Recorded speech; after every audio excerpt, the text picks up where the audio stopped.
कल यानी 15 अगस्त है, स्वतंत्रता दिवस। भारत में कल 80वां स्वतंत्रता दिवस मनाया जाएगा और इस स्वतंत्रता दिवस में, इस इंडिपेंडेंस डे में भारत में बहुत सारे छात्र आंदोलन हुए।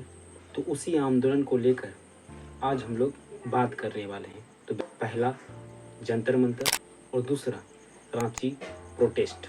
कल्पना कीजिए सामान्य परिवार के उस छात्र की जिसके पिता खेत में काम करते हैं, घर में पैसे ज़्यादा नहीं हैं, लेकिन बेटा का सपना है एक सरकारी नौकरी पाने का। वह सुबह उठकर पढ़ता है, दिन में पढ़ता है, रात को भी किताब लेकर बैठता है। कई बार दोस्तों की शादी हो जाती है, कई लोग नौकरी करने लगते हैं, लेकिन वह कहता है बस एक मौका चाहिए, मेहनत में कर लूँगा। यही सपना लेकर हजारों छात्र छात्राएं परीक्षाओं की तैयारी करते हैं, लेकिन जब परीक्षा व्यवस्था पर सवाल उठती है तो चोट सिर्फ उस परीक्षा पर नहीं लगती है, चोट उस भरोसे पर लगती है जिसके सहारे एक युवक सालों तक मेहनत करता है। झारखंड में चल रहे जेपीएससी तथा जीएसएससी जैसे परीक्षाओं पर आंदोलन एक बड़ा सवाल पैदा करता है। रांची की सड़कों पर छात्र दिखाई दिए, नारे लगे, धरना हुआ, विधानसभा घेराव हुआ और 10 अगस्त को स्थिति तनावपूर्ण भी हुई जब प्रदर्शनकारियों और पुलिसों के बीच टकराव हुआ। लेकिन इस तस्वीर के पीछे एक बात मत भूलिए, इनमें से बहुत से युवक किसी सत्ता के लिए नहीं, अपनी भविष्य के लिए सड़क पर हैं। उनकी मांग का मूल सवाल है परीक्षा निष्पक्ष हो, भर्ती प्रक्रिया पारदर्शी हो, अगर गड़बड़ी हुई है तो उसकी निष्पक्ष जांच हो, और सबसे जरूरी जिस युवा ने मेहनत की है उसे उसका हक मिले। 15 अगस्त पर 1947 में भारत ने राजनीतिक आज़ादी हासिल की, लेकिन आज़ादी की कहानी 1947 पर खत्म नहीं होती है। हर पीढ़ी के सामने आज़ादी का एक नया मतलब होता है और आज के युवा के लिए आज़ादी का मतलब हो सकता है अपने भविष्य का फैसला खुद करना, ईमानदारी से परीक्षा देना, बिना डरे किसी से सवाल पूछना, और एक युवक को यह भरोसा रखना कि मेहनत का परिणाम किसी सिफारिश या गड़बड़ी से नहीं बदलेगा। और यही तो लोकतंत्र की खूबसूरती है। सरकार कोई भी हो, पार्टी कोई भी हो, लेकिन युवा का सवाल सुना जाना चाहिए।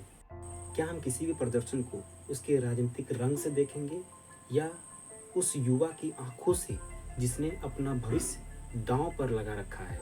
आज जरूरत किसी एक पार्टी के पक्ष या विपक्ष में खड़े होने की नहीं है, तो जरूरत है तो केवल छात्रों की बात सुनने की, तथ्यों को समझने की और भर्ती व्यवस्था पर निष्पक्ष भरोसा कायम करने की। एक पल के लिए उस छात्र के बारे में सोचिए जिसने अपनी किताब खोली होगी और सोचा होगा एक दिन में अपने माता पिता को गर्व महसूस कराऊंगा। उसने शायद अपने पिता से कहा होगा, पापा थोड़ा सा समय दीजिए, नौकरी लग जाएगी। माँ ने शायद कहा होगा, बेटा तुम बस पढ़ाई करो। और वही बच्चा जो अपने भविष्य को लेकर सड़क पर सवाल पूछने लगे, तो हमें कम से कम इतना जरूर पूछना चाहिए, आखिर ऐसा क्यों हुआ कि पढ़ाई करने वाला युवा की किताब छोड़कर सड़क पर सवाल पूछने को मजबूर हुआ। इस 15 अगस्त को सिर्फ तिरंगे को सलाम मत कीजिए, सपने को भी सलाम कीजिए जो एक छात्र छोटे से कमरे में बैठकर एक सपना देखता है। उस माँ को सलाम कीजिए अपने बच्चे की पढ़ाई के लिए अपनी जरूरत रोक देते हैं। और उन युवकों की आवाज़ों को सुनिए, कह रहे हैं क्या हमें किसी पर एहसान नहीं चाहिए, हमें सिर्फ और सिर्फ निष्पक्ष मौका चाहिए, क्योंकि देश तभी मजबूत होगा जब अपने देश के युवा कुछ बड़ा करें। तो इस 15 अगस्त पर आपसे भी एक सवाल है, क्या आज़ादी सिर्फ तिरंगा फहराने का नाम है या फिर हर युवा को अपने सपने पूरा करने का बराबर और ईमानदार मौका देना भी आज़ादी है? आपकी राय क्या है? कमेंट में ज़रूर बताएं। वीडियो आपको कैसा लगा कमेंट में इसमें भी ज़रूर बताएं। पसंद आया होगा तो एक लाइक कर दें, चैनल पर पहली बार है तो सब्सक्राइब कर लें। मिलते हैं और एक अगले वीडियो में, तब तक के लिए जय हिंद, जय भारत, हैप्पी इंडिपेंडेंस डे।